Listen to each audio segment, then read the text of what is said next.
টক দই যে কতটা উপকারী এই কথাটা কিন্তু কাউকে বলতে হবে না, কম বেশি সবাই জানে।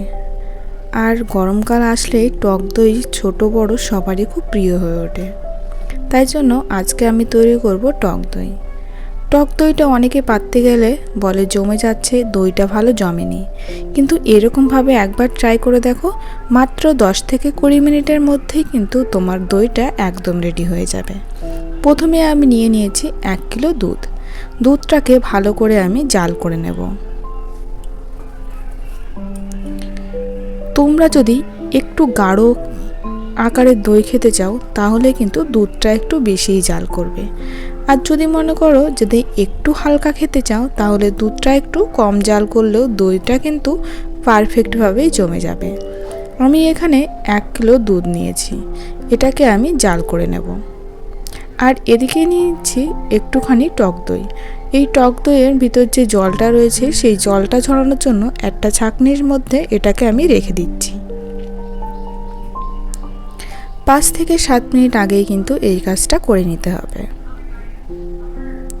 1 কিলো দুধ থেকে আমি 200 গ্রাম মতো প্রায় কমিয়ে দিয়েছি, 800 থেকে 700 গ্রাম এরকম থাকবে। এবার এটাকে আমি একটু ঠান্ডা করে নেব। আর যে টক দইটা ছাঁকনিতে দিয়ে রেখেছিলাম এটাকে ভালো করে কিন্তু ফেটিয়ে নিচ্ছি। এরকমভাবে যদি টক দইটা তৈরি করো তোমরা কিন্তু যে কোনো পাত্রেই টক দইটা হামেশাই সুন্দরভাবে তৈরি করে নিতে পারবে। দুধটাকে একটু উঁচু নিচু করে নিচ্ছি যাতে করে খুব তাড়াতাড়ি করে কিন্তু ঠান্ডা হয়ে যাবে। বেশ খানিকটা কিন্তু ঠান্ডা হয়ে গেছে। এবার এই দুধটা আমি দইটা যে ফেটিয়ে রেখেছিলাম তার মধ্যে দিয়ে দিচ্ছি।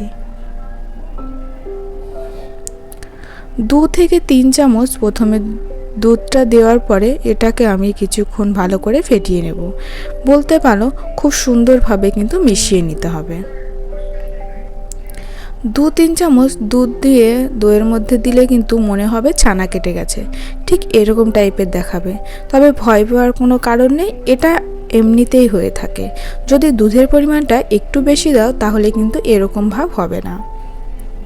আমি তারপরে সম্পূর্ণ দুধ দিয়ে এটাকে খুব সুন্দরভাবে মিশিয়ে নিচ্ছি। আর গরমের ভাবটা ঠিক কতটা রয়েছে সেটাও তোমাদেরকে দেখিয়ে দিই। আঙুলটা খুব সুন্দরভাবে ডুবিয়ে রাখতে পারবে, এরকম টাইপের গরম হলেই কিন্তু দুধটা দইয়ের মধ্যে দিতে হবে। তারপর আমি এখানে নিয়েছি একটা মাটির ভাঁড়। তোমরা আমি প্রথমেই বলেছি যে কোনো পাত্রেই কিন্তু দইটা জমাতে পারবে। আমি মাটির ভাঁড়টা নিয়েছি, মাটির ভাঁড়ের মধ্যে দুধটা দিয়ে দিলাম। এবার এদিকে আমি নিয়েছি একটা প্রেসার কুকার। প্রেসার কুকারটাকে আগে থেকে 5 থেকে 7 মিনিট একটু হিট করে নিয়েছি। তারপর খুব আস্তে করে কিন্তু আমি ভাতটা বসিয়ে দিলাম। এবার ঢাকনাটা আটকে দেব। ঢাকনাটা আটকানোর সময় অবশ্যই কিন্তু খেয়াল রাখবে গার্ডারটা কিন্তু খুলে নিতে হবে। এবার এটাকে আমি একদম লো হিটে জাল করব 10 মিনিট। তারপরে এই ঢাকনা শুদ্ধই কিন্তু রেখে দেব। আধ ঘন্টা রেখে দেওয়ার পরে দেখো কত সুন্দরভাবে কিন্তু দইটা জমে গেছে। এবার এটাকে আমি নামিয়ে কেটে তোমাদেরকে দেখাবো।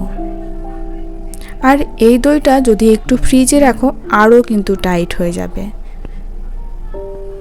আর এটা খেতে যে এত ভালো, সত্যি বলছি, একবার ট্রাই করে দেখো, খুবই ভালো লাগবে। কতটা টাইট হয়েছে দেখো। আমি মাত্র 1 কিলো দুধ থেকে কিন্তু 200 গ্রাম মতো কমিয়েছি, তাই খুব সুন্দর কিন্তু টাইট হয়েছে। আর তোমরা যদি আর একটুখানি টাইট খেতে চাও তাহলে কিন্তু আর সামান্য একটুখানি কমাতে পারো। টক দই খেতে কে কে পছন্দ করো প্লিজ কমেন্ট করে জানিও। আশা করছি এই ভিডিওটা দেখার পর টক দই তৈরি করতে কারোর আর কোনো সমস্যা হবে না। আর ভিডিওটা যে শেষ পর্যন্ত দেখছো তার জন্য সবাইকে অসংখ্য ধন্যবাদ।